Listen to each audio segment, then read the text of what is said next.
जय माता दी।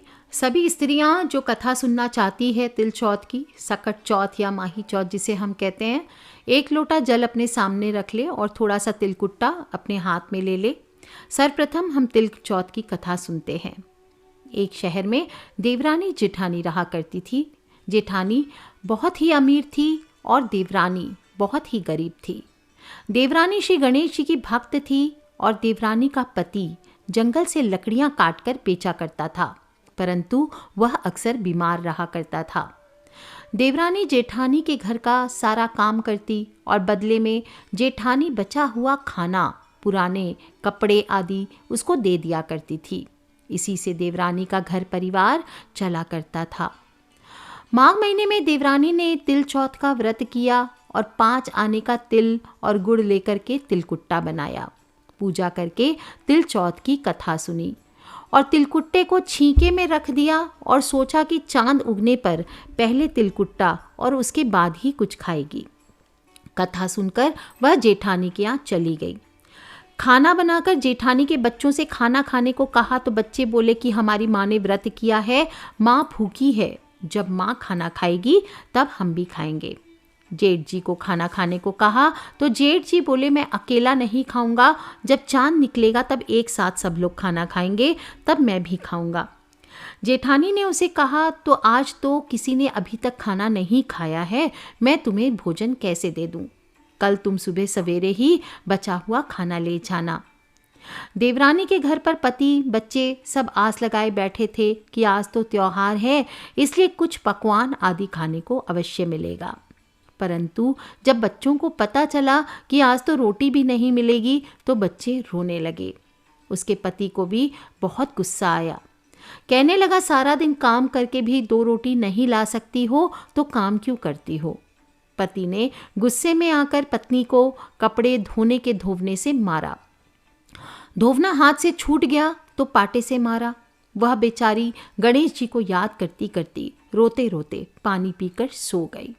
उस दिन गणेश जी देवरानी के सपने में आए और कहने लगे, धोवने मारी, पाटे मारी, सो रही है या जाग रही है? वह बोली, कुछ सो रही हूँ महाराज, कुछ जाग रही हूँ। तब गणेश जी बोले, बहुत भूख लगी है, कुछ खाने दे दे। देवरानी बोली, क्या दूं? मेरे घर में तो अन्न का एक दाना भी नहीं है।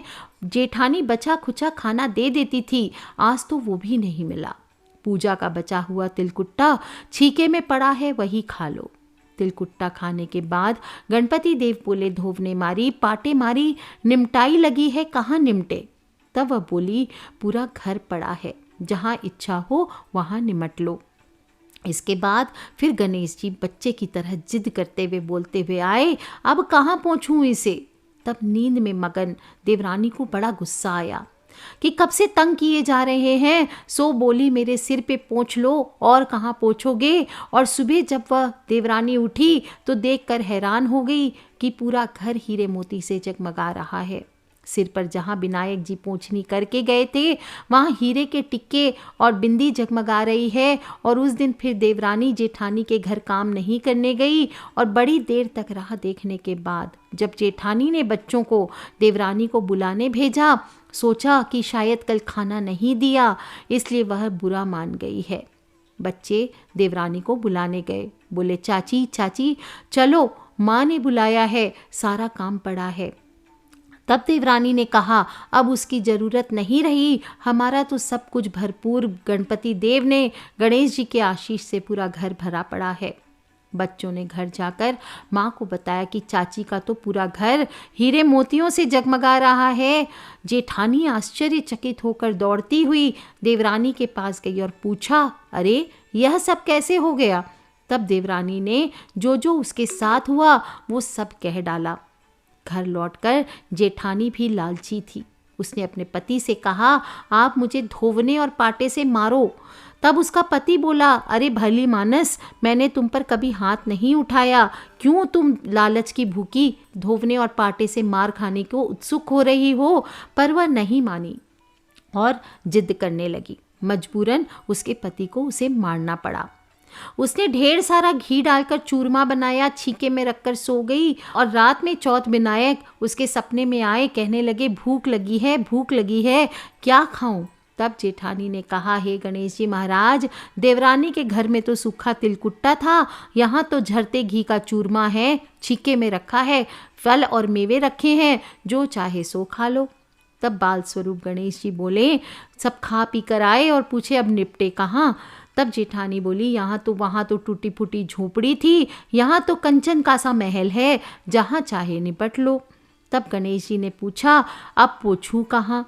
तब जेठानी बोली, मेरे लिलाट पर बड़ी सी बिंदी लगाकर पोंछ लो। धन की भूखी जेठानी जल्दी जल्दी सुबह सुबह फिर उठ गई। सोचा घर हीरे जवाहरात से भर चुका होगा अब तो, पर देखा तो पूरे घर ही में बदबू ही बदबू चारों ओर फैली हुई थी, चारों तरफ गंदगी पड़ी हुई थी और उसके सिर पर भी बहुत सारी गंदगी लगी हुई थी।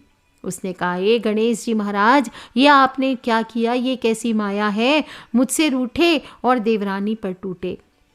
जेठानी ने घर की सफाई करने की बहुत कोशिश की, परंतु गंदगी फैलती गई और जेठानी के पति को जब मालूम चला तो वो बहुत गुस्सा हुआ और बोला, तेरे पास तो सब कुछ था, फिर भी तेरा मन नहीं भरता।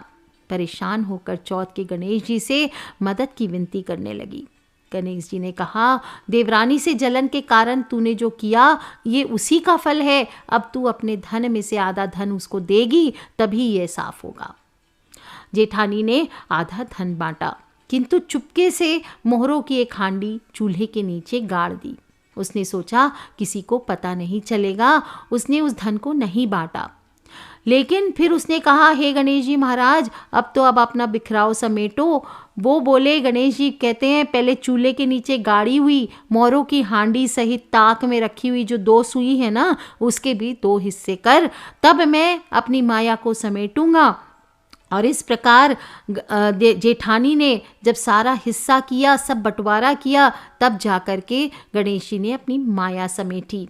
इस प्रकार गजानन ने बाल स्वरूप में आकर सुई जैसी छोटी चीज का भी बंटवारा करवाया और अपनी माया को समेटी।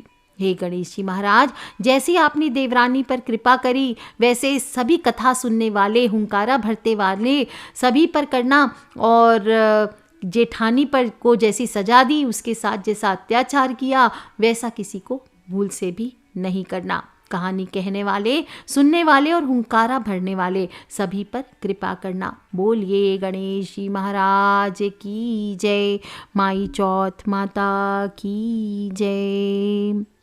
अब जो आपके हाथ में तिलकुट्टा है, चंद्र उदय होने पर आप सभी इसको अर्घ दें और परिवार सहित माई चौथ के इस पावन पर्व को मनाएं। आज के लिए इतना ही। जय माता दी। बम बम भोलेनाथ की।